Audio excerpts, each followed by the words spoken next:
दरम्यान बच्चू कडूंनी राणा दाम्पत्यावर जोरदार हल्लाबोल केलाय। नवनीत राणांना उमेदवारी देणं चुकीचं आहे हे आरएसएसचं सुद्धा म्हणणं असल्याचं बच्चू कडू म्हणतायत। जनतेच्या न्यायालयामध्ये आम्हीच जिंकणार असा विश्वासही त्यांनी व्यक्त केलाय।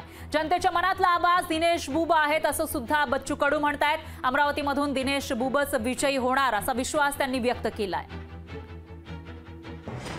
एका आरएसएसच्या माणसानं सुद्धा हे म्हटलं की ही अतिशय घातक आहे, अशा पद्धतीनं उमेदवारी देणं हे चुकीचं आहे हे मी नाही म्हणत, आरएसएसचे सभासद म्हणतात।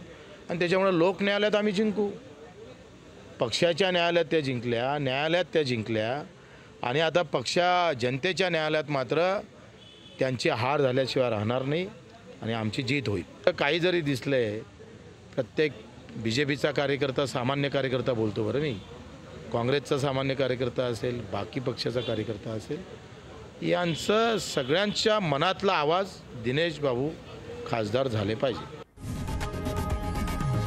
लोकशाही मराठी ऐका, पहा, जागरूक रहा।